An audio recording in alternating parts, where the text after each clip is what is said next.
Galatooma guyyaarraan tanaa kana hundi keenya warri wanni asitti walitti dhufneef rakkoo hawaasni keenya Oromoodhaa daangaa Suudiyaa keessatti walirratti gaggeessu jiru sirriidhaa miti jennee ilmaan Oromoodhaa wal fixuun yoomuyyuu wanni qabdu tuni seeraa miti seeraan alaa nuti waan kana ni balaaleffannaa akka dhaabamu dhaamsa keenyallee asumaan akka sagalee keenya kana gaafa argan akka dhaaban jennee har'aan tana akka hawaasa Oromoo Yamanitti manguddoo Oromoodhaatii fi horee koominiitiidhaatii fi akkasumatti hayyoonni keenya hundi bakka takkatti walitti argamne sheekoti teenya waliin waan kana furmaata argachuu qabdii amma boodallee akka hin deebine dhaamsa keenya dabarfachuudhaaf walitti dhufne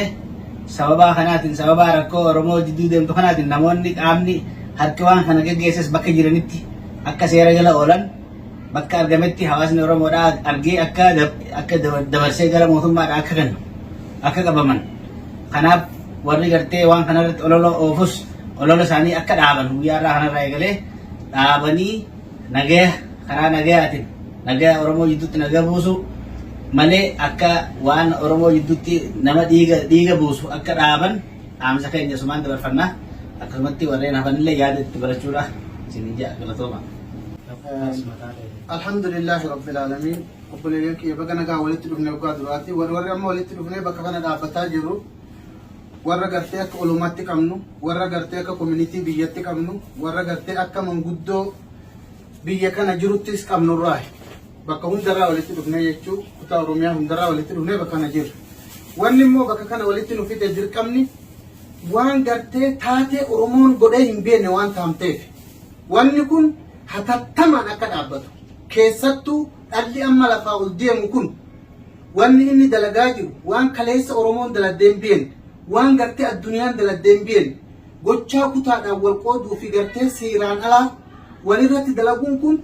akka sa'aa kanarraa qabee dhaabbatu nuti akka gaman jirutti waan kana ni balaaleffanna dhageettii isaatis hin barbaannu sa'aa kanarraa akka dhaabbatu warri ammoo waan kana dalage bakka inni jirutti gartee qormaanni gartee kara hundaan akkaataa amma tamsee kanatti deemee ilaa ganda isatti namni du'e akka gumaan kafalamu namni gartee miidhaan irra gees akka gartee fayyifamu wanni kun hatattamaan akka dhaabbatu keessattuu immoo ijoolleen obboleeyyan keenya warri daangaa kanarra jirtan kan dhiyoo kana fidiyoo martanii gartee meeshaa harkatti qabattanii waan kana keessa hin jiru jettan waan kana keessa jirtan odoo isin ibidda harkaa qabdanii wanni kun akkamitti dalagama yoo isin waan biraatii bakka kana teessan wanni Oromoo fokkisu wanni maqaa Oromoo balleessu odoo isin bakka san jirtanii akkamitti wanni kun ta'a hatattamaan waan kana isinis akka tarkaanfii irratti fudhattan kabajaan isin gaafanna wanni kun akka Oromoo irraa dhaabbatu. Wassalaamu alaikum warahmatullahi wabarakatuh. Sallallahu alaihi wasallam eduga kuma jaalawwan keenya jedhan warras jiru ilmaan Oromoo Oromiyaa hundarraas keessa jirra wanna sitti wal geenne rakkoo amma yeroo amma argamte kanaaf jecha asitti wal geenne ammoo jecha kanaa kuni jecha Oromoo fafaati jecha Oromoo sabuuti gocha Oromoo irratti barreeffamuu miti kun kanaafuu warri yaada kana olola gootanii jirtan Oromoo bakka buutanii nu ilmaan Oromoo bakka jirrutti waliin jirra waliin dhaabanna dhiigni dhiiga keenya ka godhames dhiiga keenya akka dhiiga tokko akka nama tokko taane dhaabannee dubbachuu qabna kanaafuuyyuu warri ammoo bakka nu jirru magaalaa sanaa keessa jirtan ganda keettanii olola ooftan Oromoof ummata Oromootiif jettanii amboomuu qabdanii ammas ka gocha godhaa jirtan uduuba deebitanii viidiyoo nagaa ka ibiddaa ka dubbattan san nagaatti jijjiirtanii labsuu qabdanii ammoo ka keessa jirtan dhuftanii manguddoo Oromootiif amboomuu qabdanii kanarraa akka dhaabattan abdii isinirraa qabna ammoo warri gaara jitteettanii daangaa Yamanii fi Suudii hedduu teettanii maqaa Oromootiin maqaa uummata Oromootiin kana gootan seenaafis addunyaafis akhiraafis isinirratti barraa'ee jira kana eenyumaafuu hin dagatamu namni ammoo rabbis yaa araaramu yoo barbaadde uf duuba deebi namni ammoo gocha kanarraa hafe nama doonii nabiyyanaa nuuhirraa hafetti uf beekuu qabdaa kana siin jenna ummanni Oromoo hundi keessanuu bakka jirtanitti afaan nagayaa waan nagayaa qilleensa nagayaa walirratti haasa'uu qabdanii waliif dubbachuu qabdanii kana isiniin jedhaa galatooma. عليكم ورحمة الله وبركاته. خبرنا فرتوتا فيديو هنا عم تكسلو أكو ما بيكم قاسي تيارا أورمو كتابة تقولنا يمن سنة كيستي والجنينا من قدوم كينيا ودينورا أسيرا أرجيرا باليرا أكسم ولورا أسي والجنيه ولينورا والجنيه سوانا ما سوشيال ميديا رتدي ما جلو خنا إلى جتة وانا ما جولي كنيا بولا كنيا جولي أرجيت جولي أسيا دوتدي ما جلو سافو تكا Ilmaan Oromoo hedduutiin godhamne irra godhamaa jiru kana ilaalchisee tasatti walgeenye waan kanarraa nuti akka manguddoo Yaman sanaa jirruu fi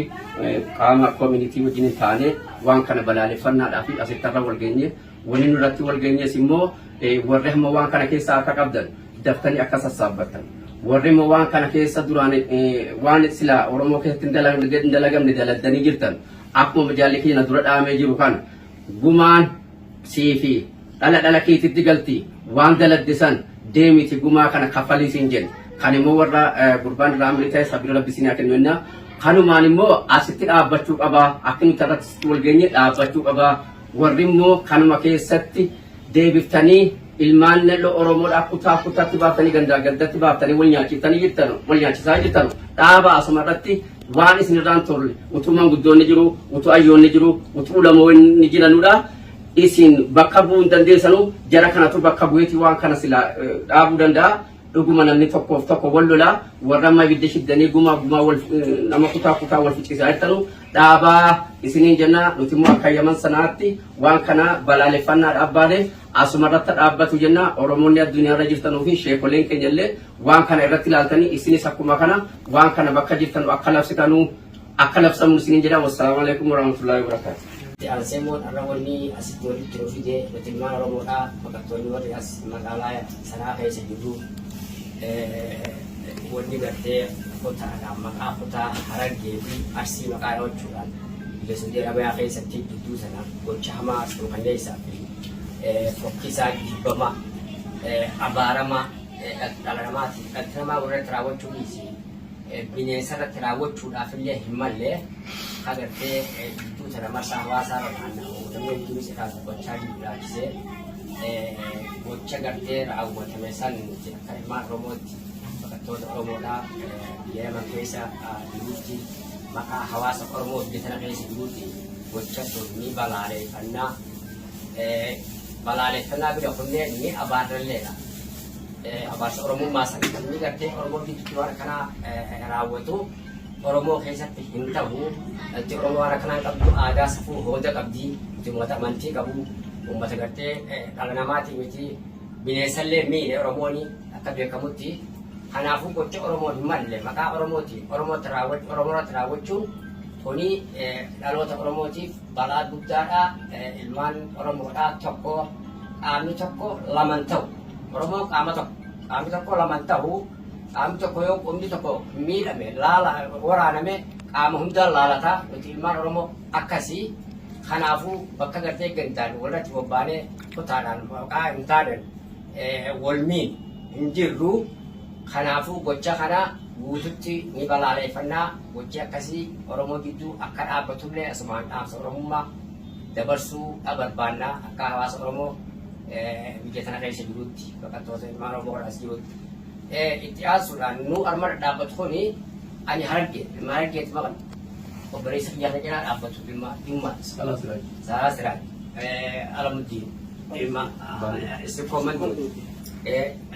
akkasumatti wal keessa jira Ahmad Eidar ilma Wallooti. Kanaafuu hogguu arma jirru nuti akka qaama tokkotti waliin jiraachaa turre jireenya baqattummaa keessatti Oromoon gandaa Walloon hin jiru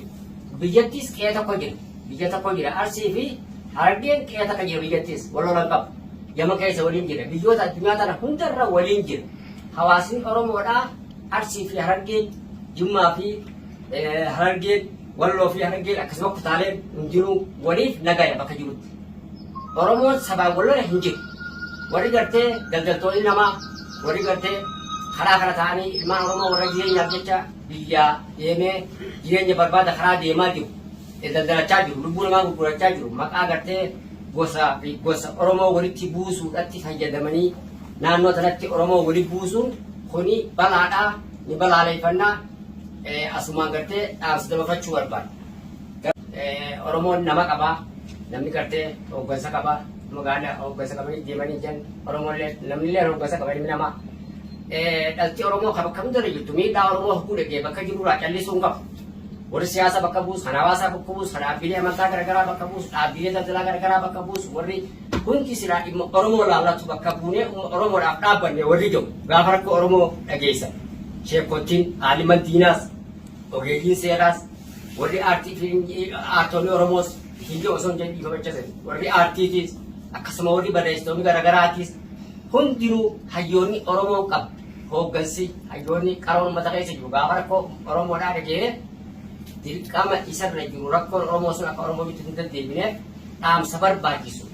dabarsuu qaban. Callisanii rakkoo Oromoo eeguu osoo hin taane dhimmuma siyaasa ta'us waan hawaasaa ta'us waan siyaa irra hojjechuudhaaf karoora qabu san qofa xiyyeeffatee waan kanarraa dubbachuu osoo hin taane rakkoo hawaasa Oromoo miidhaa hawaasa Oromoo kun qabu gadi fageenyaan ka'umsi rakkoo Oromoo tuni maalirraa ka'e maaliif hawaasni Oromoo kun biyya isaa gadhiisee gara biyya ambaatti godaasaa deema dhaloonni akkuma dhalaatti hamma umriin ol guddatu eegan umriin bara 13 osoo hin geenye namni dhaloonni biyyaa yaa'aa jira xiqqaan kan dhalaa raafatu hin jiru maaltu oofuu jira ka'umsi waan kanaa maali waan kana irra xiyyeeffatee hoggoo biyyaa deemee rakkoo akkamtu isa mudachuu ture maal irra ga'e balaa akkamtu ilmaan keenya kana dhaqqabaa jira waan jedhu irratti hordoftanii rakkoo Oromoo gaafa dhageessan gadi fageenyaan eeguu osoo hin taanes rakkoo lafa jirtu mul'attuudha Oromoo rakkoo keessa jirti gadi fageenyaan gorsa barbaachisuu fi dhaamsa barbaachisuu Oromoo saba guddaa kana balaarraa baraaruuf dhaloota amma ol ka'aa jiru egeree boruu balaarraa baraaruuf dhaamsa barbaachisu akka dhaamtanii dhasumaan isin dhaamsa isin dabarsuu barbaada kanuma tokkootii fi obboleeyyan kiyya warra waliin jirru titti dhaamsa Oromummaa isin biraan geechuu barbaada wanti dheenyaa'u akkasii insha Allah rabbi Oromoo balaarraa haa baraaru asumatti hin raabu. بسم الله الرحمن الرحيم الحمد لله رب العالمين الصلاة والسلام على أشرف المرسلين نبينا محمد وعلى آله وصحبه أجمعين أما بعد السلام عليكم ورحمة الله وبركاته حواس كينيا كان يمن مقالا سنا كبتن حيوني كينيا إما بوتشا سوفنيسا اللي زخنا كبارا نواجر خنا بلا ليفتشو دف بكتنا والجيسن هندي خيسنو بارك الله فيكم جزاكم الله خيرا جتشو بربادا أكم جل محمد صلى الله ربي وسلامه عليه مر عليكم منكرا فليغير بيده ومن لم يستطع فبلسانه ومن لم يستطع فبقلبه جل محمد صلى الله ربي وسلامه عليه نمني بوتشا فكتا سوخنيسا تكويسن رأرك حركسات دندنيا هاروكو يدد بمو سغلي هاتهوه جل محمد صلى الله ربي وسلامه عليه يو سغلي تبو دد بمو جبه إرافقاته بوتشا سنكيسا حركا هافرته جل محمد صلى الله ربي وسلامه عليه تناف حواسني أورومو يمن مقالة صنعاء قبطن بكهنتي هيوني هندي كوميونيتي لا وجي والجينيه بكهنتي قرتي يادا خنا دبر سوداف فياتا هاغلتو مانجا حواسني خيني خبيل سخنا برا واللولا والنياتاجرو ولا تزر وازرة وزر أخرى ربي سبحانه وتعالى قرآن ساخر سدي دين نما توكو هنغوت نمو قبري إسا خواسا اتقال ويان نفولا ديرو جيرو يوم لا ينفع مال ولا بنون إلا من أتى الله بقلب سليم ويام فولا خين يدرجرو ويا هذا بنك سباسون دن يهوجيات خير الدنيا رد لقت ملء ويام فولا خين يدرجرو ويا كسيوان تيف غوتشا وان هيرا في سيرن قمني هير قبل ما ترى خيست نمني ربين قرتي شهادتين ربي لسبب كونم سيزه ربي أمتي سلامة لسبب راسه وان كنرا akka ifeeggattu akka akhiraan dhabne akka qabrii teessan hin dhabne jobboleeyyan keenya warreen qilleensa kan gubbaa arrabaanis tahee harkaanis waliin bobba'u jiru rabbii keessan sodaadhaan jedha gama hawaasa keenya kan gama biyyaatiin jiru ulamoonni abbootiin amantaadhaa biyya keenya keessa jirtan miidhaa guddoo qilleensa kan gubbaa deemaa jira ni agartan cal jettanii itti ilaalaa jirtan sheekkan keenya ulamaan biyya keessaa waan kana akka calliftanii hillaalle hawaasni keenya murruktaa jira ilmi namaa lafarraa wal fixaa jira tanaaf dhimma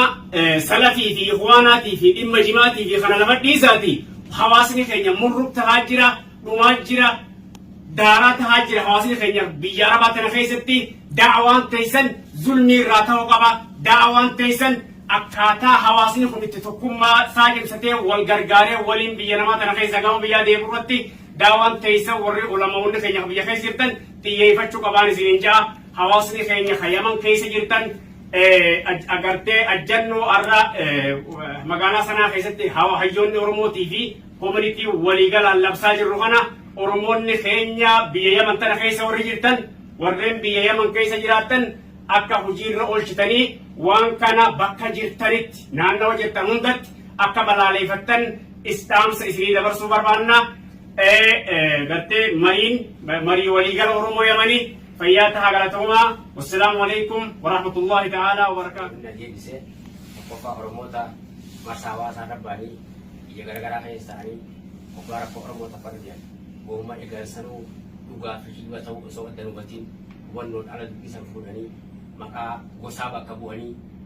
jechoota gartee gosa walitti buusu dubbatan waan kanarraa akka if qusattanii isiniin jenna nuti akka dhimma Oromootti dhaamsa Oromummaa isin biraan gahuudhaa barbaadu.